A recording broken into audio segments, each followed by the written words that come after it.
ஸ்ரீ குருபியோ நமக. அனைவருக்கும் நமஸ்காரம். இன்று நிறைந்த வெள்ளிக்கிழமை, அத்துடன் சங்கர ஜெயந்தி இணைந்துள்ளது. மிக விசேஷம். நாம் ஆதிசங்கரர் அருளிய சர்வ மங்களம் தரவல்ல ஸ்ரீ காமாட்சி ஸ்தோத்திரம் மற்றும் மந்திர மாத்ருகா ஸ்தோத்திரம் பாராயணம் செய்யலாம். ஸ்ரீ வித்யா எனப்படும் ஸ்ரீ திரிபுர சுந்தரி அம்பிகையின் ஆராதனையில் மந்திரம், முத்ரை, அனுஷ்டானம் போன்ற எல்லாமே மிகவும் விசேஷமானது, கடினமானது. இந்த முறையில் சித்தி பெற்ற ஒருவரே இன்னொருவருக்கு தீட்சை அளிக்க முடியும். அதனால் இதை சிலரே பின்பற்றுவர். இந்த ஸ்ரீ வித்யின் அம்சங்களுக்கு குறைவில்லாமல் விசேஷமான பஞ்ச தசாட்சரி எனும் மந்திர அக்ஷரங்கள் ஒவ்வொன்றுடனும் ஆரம்பமாகிறது மந்திர மாத்ருகா ஸ்தவம். இந்த ஸ்தவமான மந்திர அக்ஷர மாலையை சகல சௌபாகியங்களையும் தரவல்ல ஸ்ரீ சக்கர நாயகி ஸ்ரீ ராஜராஜேஸ்வரிக்கு சமர்ப்பித்துள்ளார் ஸ்ரீ ஆதிசங்கர பகவத்பாதாள். 51 அக்ஷரங்கள் கோர்த்து அமைக்க வேண்டிய அக்ஷர புஷ்பமாலா அம்பாளின் கழுத்தை அலங்கரிக்கும் முத்துமாலை 51 முத்துகளால் அக்ஷரங்களால் ஆனது.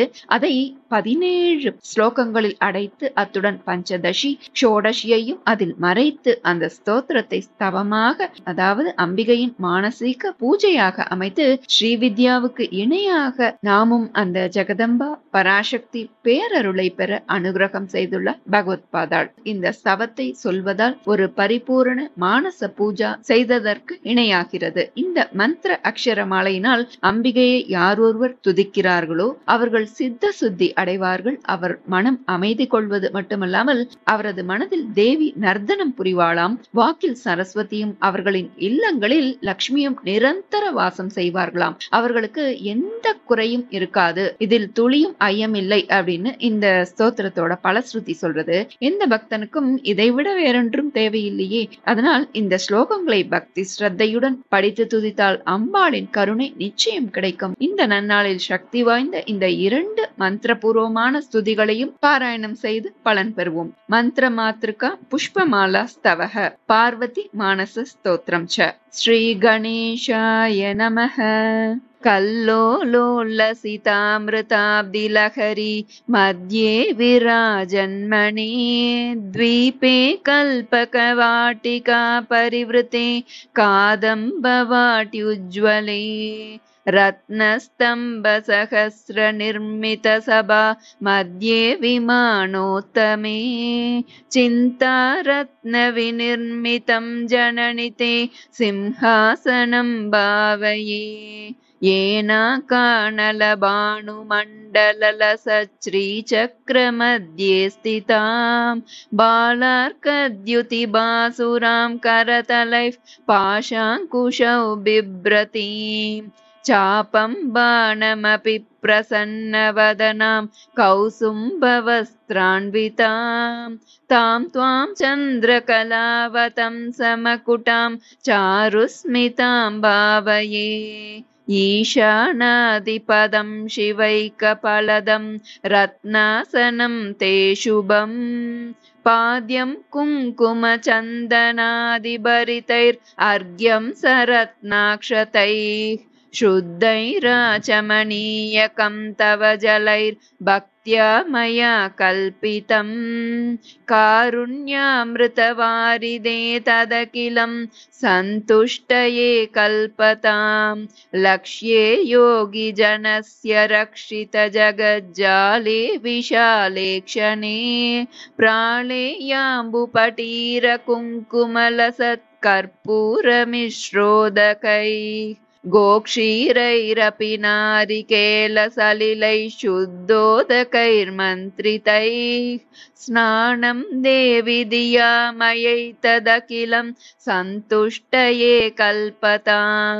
ह्रीङ्काराङ्कितमन्त्रलक्षिततनो हेमाचलात् सञ्चितैः रत्नैरुज्ज्वलमुत्तरीयसहितं कौसुम्भवर्णांशुकम् मुक्ता सन्तति यज्ञसूत्रममलं सौवर्णतन्तूद्भवं दत्तं देवि धिया मयैतदखिलं सन्तुष्टये कल्पतां हंसैरप्यतिलोभनीयगमने हारावलीमुज्ज्वलां हिन्दोलद्युतिहीरपूरिततरे हेमागदे कङ्कणे मञ्जीरौ मणिकुण्डले मकुटमभ्यर्देन्दुचूडामणिम् नासामौक्तिकमङ्गुलीयकटकौ काञ्चीमपि स्वीकुरु सर्वाङ्गे गणसारकुङ्कुमगणश्रीगन्धपङ्काङ्कितम् कस्तूरीतिलकञ्च पालपलके गोरोचनापत्रकम् गण्डादर्शनमण्डले नयनयोर्दिव्याञ्जनं तेञ्चितम् कण्ठाब्जे मृगनाभिपङ्कममलं त्वत्प्रीतये कल्पताम् कल्हारोत्पलमल्लिकामरुवकैः सौवर्णपङ्केरुहैर्जातीचम्पकमालतीवकुलकैर्मन्दारकुन्दादिभिः केतक्यकरवीरकैर्बहुविधैः क्लृप्तास्रजो मालिका सङ्कल्पेन समर्पयामि वरदे सन्तुष्टये गृह्यताम् हन्तारं मदनस्य नन्दयसि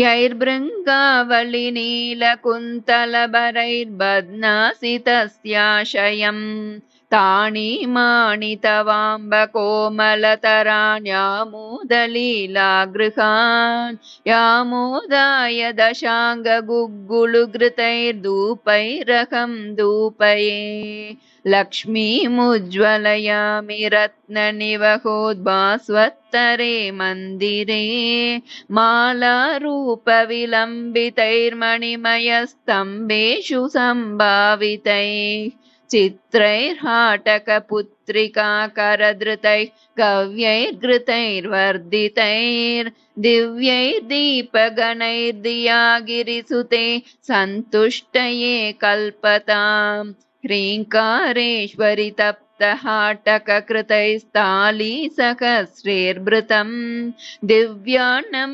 घृतसूपशाकभरितं चित्रान्नभेदं तथा दुग्धान्नं मधुशर्करा दधियुतं माणिक्यपात्रे स्थितं माशापूपसहस्रमम्बसफलं नैवेद्यमावेदये सच्चायैर्वरकेतकीदलरुचा ताम्बूलवल्लीदलैः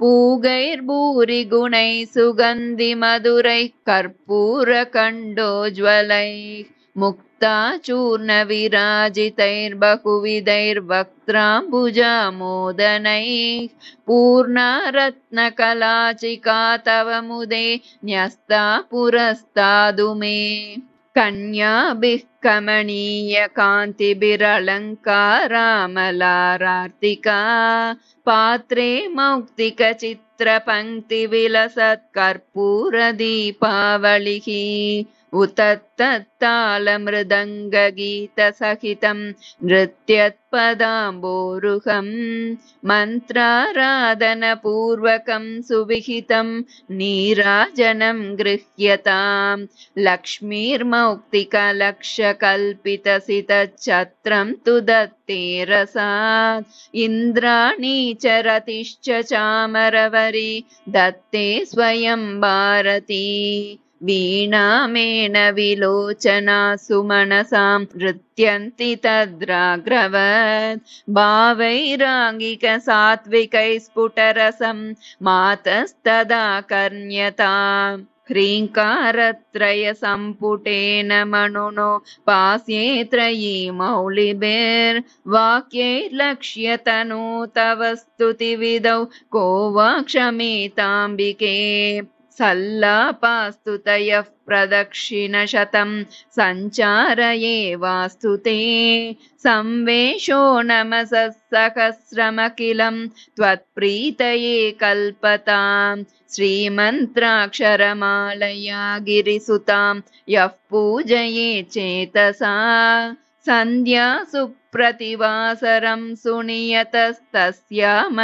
स्यान्मनः चित्ताम्बोरुहमण्डपे गिरिसुता नृत्तं विधत्ते रसात् वाणी वक्त्रसरोरुहे जलदिजा गेहे जगन्मङ्गला इति गिरिवरपुत्री पादराजीवभूषा भुवनममलयन्ती सूक्तिसौरभ्यसारैः शिवपदमकरन्दस्यन्दिनीयं निबद्धा मदयतु कविभृङ्गान् मातृका पुष्पमाला इति श्रीमच्छङ्कर भगवत्पाद विरचितः मंत्रमातृका पुष्पमाला स्तवः संपूर्णः। श्री गुरुभ्यो नमः। श्री कामाक्षी स्तोत्रम्। कल्पाणोकः पुष्पजालविलसन्नीलालकां मातृकां कान्तां कञ्जदलेक्षणां कलिमलप्रध्वंसिनीं कालिकां काञ्चीनूपुरहारदामसुभगां काञ्चीपुरीनायिकां कामाक्षीं करिकुम्भसन्निभकुचां वन्दे महेशप्रियां काशाभां शुकभासुरां प्रविलसत्कोशातकी सन्निभां चन्द्रार्काणललोचनां सुरुचिरालङ्कारभूषोज्ज्वलां ब्रह्मश्रीपतिवासवादिमुनिभिः संसेविताङ्घ्रिद्वयां कामाक्षीं गजराजमन्दगमनां वन्दे महेशप्रियाम् ऐं क्लीं सौरितियां वदन्ति मुनयस्तत्त्वार्थरूपां परां वाचाम् आदिमकारणं हृदि सदा ध्यायन्ति यां योगिनः बालां पालविलोचनां नवजपावर्णां सुषुम्नाश्रितां कामाक्षीं कलितावतंससुभगां वन्दे महेशप्रियां यत्पादाम्बुजरेणुलेशमनिशं लब्ध्वा विदत्ते विधिर्विश्वं तत्परिपाति विष्णुरखिलं यस्याः प्रसादाच्चिरम् रुद्रः संहरति क्षणात् तदखिलं यन्मायया मोहितः कामाक्षीं अतिचित्रचारुचरितां वन्दे महेशप्रियां सूक्ष्मात् सूक्ष्मतरां सुलक्षिततनुं क्षान्ताक्षरैर्लक्षितां वीक्षा शिक्षितराक्षसां त्रिभुवनक्षेमङ्करीम् अक्षयां साक्षाल्लक्षणलक्षिताक्षरमयीं दाक्षायणीं सक्षिणीं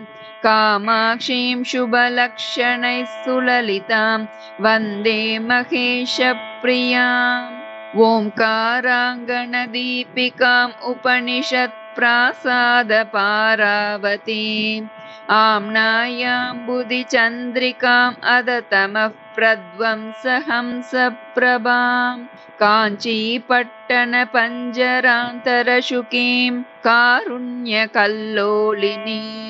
कामाक्षीं शिवकामराजमहिषीं वन्दे महेशप्रियाम् ह्रीङ्कारात्मकवर्णमात्रपठनात् ऐन्द्रीं श्रियं तन्वतीं चिन्मात्रां भुवनेश्वरीम् अनुदिनं भिक्षाप्रदानक्षमां विश्वागौगनिवारिणीं विमलिनीं विश्वम्भरां मातृकां कामाक्षीं परिपूर्णचन्द्रवदनां वन्दे महेशप्रियाम् वाग्देवीति च यां वदन्ति मुनयः क्षीराब्धिकन्येति च क्षोणीभृत्तनयेति च श्रुतिगिरो यामामनन्ति स्फुटम् एकानेकफलप्रदां बहुविधाकारास्तनुस्तन्वतीं कामाक्षीं सकलार्तिभञ्जनपरां वन्दे महेशप्रियाम् मायामादिं कारणं त्रिजगताम् आराधिताङ्घ्रिद्वयाम् आनन्दामृतवारिराशिनिलयां विद्यां विपश्चिद्धियां मायामानुषरूपिणीं मणिलसन्मध्यां महामातृकाम् कामाक्षीं करिराजमन्दगमनां वन्दे महेशप्रियां कान्ताकामदुःखाकरीन्द्रगमना कामारि वामाङ्कगा कल्याणी कलितावतारसुभगा कस्तूरिका चर्चिता कम्पातीररसालमूलनिलया कारुण्यकल्लोलिनी कल्याणानि करोतु मे भगवती काञ्चीपुरी देवता। इति श्रीमद् आदिशङ्कराचार्य विरचितं श्री कामाक्षी स्तोत्रं सम्पूर्णं। श्री गुरुभ्यो नमः।